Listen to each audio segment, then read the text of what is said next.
Hello folks, and welcome to this week's Music Alerts. Now, 2 weeks ago I was able to offer you a vinyl special. Last week I gave you a CD special. So this week, a bit of both? Oh yeah, that's exactly what's going to happen. First up, vinyl. And first up we have a heap of 7-inch singles from the UK label Fruits Der Mer. That all feature die-cut inner sleeves and black vinyl discs. Firstly, from Hanford Flyover, The Garden of Earthly Delights, a high-tempo psychedelic aspect and a sort of slight tentative sonic connection to Stereolab. Sort of. Kinda. The B-side, You Can Never Come Down, is more of a kind of Jefferson Airplane Woodstock freakout. And why not?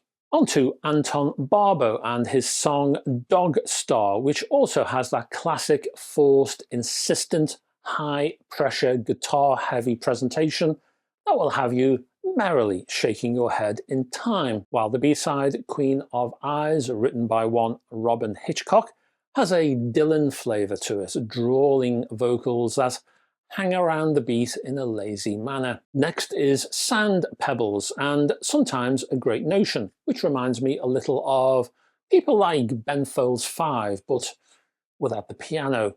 Quirky, simple, direct lyrics delivered in a clear, consistent and rather level-headed manner. On the flip is Desirelands, which has a motoric, is it motoric? Motoric? I think it's motoric, isn't it? That krautrock drum beat, anyway, contrasting with almost meditative vocals.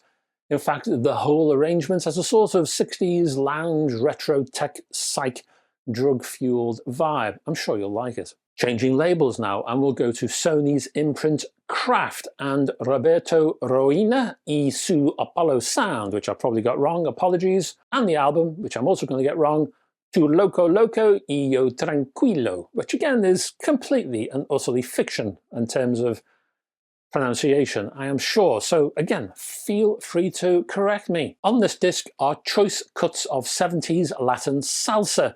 This is the debut release from Roberto and the Apollo Sound, and this arrives here with a very nice Kevin Gray master. Next from Kraft is Howard McGee and the Howard McGee Quartet, and the album Maggie's Back in Town. Nothing to do with Margaret Thatcher, I can assure you. Originally released by Contemporary in 1961, this was a sort of comeback from drug issues, I would say, and they would resurface later on, I'm afraid. And they include a couple of Teddy Edwards compositions and an original cut from McGee himself called Demon Chase. I wonder what that was about then. Next from Kraft is The Cry from the Prince Lasher Quintet featuring Sonny Simmons, who is here on alto. This is a free jazz outing featuring Prince Lasher himself, who also worked with the likes of Ornette Coleman, incidentally. Lasher appears here on flute. You'll also find Gary Peacock, Mark Proctor and Gene Stone. Lasher and Simmons are responsible for writing all 8 tracks on this 1963 album, originally from Contemporary. Moving labels to the Sunday Best label now, and a lady, Kitty Liv, and her album Easy Tiger, and I'll put a Bandcamp link for this one below. Liv is a singer-songwriter, a producer and multi-instrumentalist, and here she combines an energetic neo-soul delivery with a kind of rocking bass. On to Rhino now and the great George Benson, who checks out Robert Farnon with the Robert Farnon Orchestra on a new LP release called Dreams Do Come True, when George Benson meets Robert Farnon. Now, you could say this was a lost album, or I think better described as a much delayed album. Back in 1989, George Benson recorded a range of classic songs with composer-arranger Robert Farnham, giving each song a lush, sweet presentation. Songs, well, they included things like the Beatles' Yesterday, Leon Russell's A Song for You, Autumn Leaves, a standard that was in there, At Last, Etta James, that was in there as well. There's 11 tracks here. All George fans should check it out. Onto the Chrysalis label now, and a classic moment in time during 1969, a time when the band, 10 years after, stepped out onto the stage at Woodstock. just after the rain had stopped. It was 8:15 at night. This is a double album gatefold featuring essentially the 6 songs they played. I think one has a false start, but essentially you get 6 songs.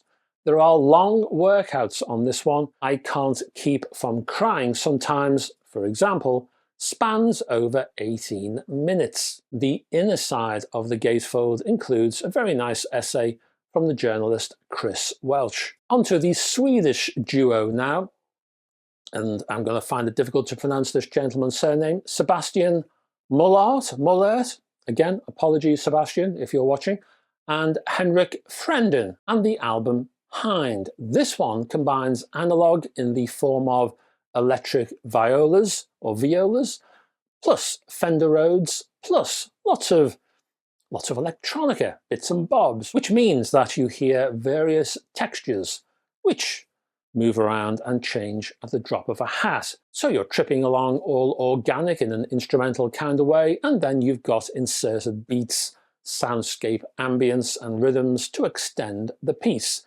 It's a very nice combo. A couple of CDs for you of an experimental nature, I would say. First up is 9 Tales of the Winds from Laurent, Pernice, Jacques, Barbéri and Dominique Beven, and I'll put a Bandcamp link for this one down below. And we have a host of treated instruments for the experimental works on the CD, including genetically modified saxophone. That's what it says. Soprano and tenor radongs, that's Rhadongs, radongs, which I think is a Tibetan wind instrument. Plus you get a host of others like ocarinas, bass recorders, your common or garden grill, which is a Catalan reed instrument, and many, many more. Lots of exotic bits and pieces here.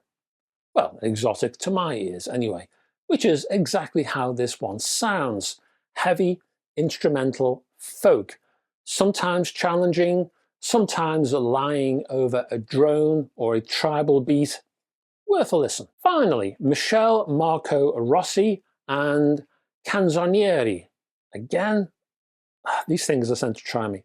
Canzonieri. Again, please accept my apologies if I've got that wrong.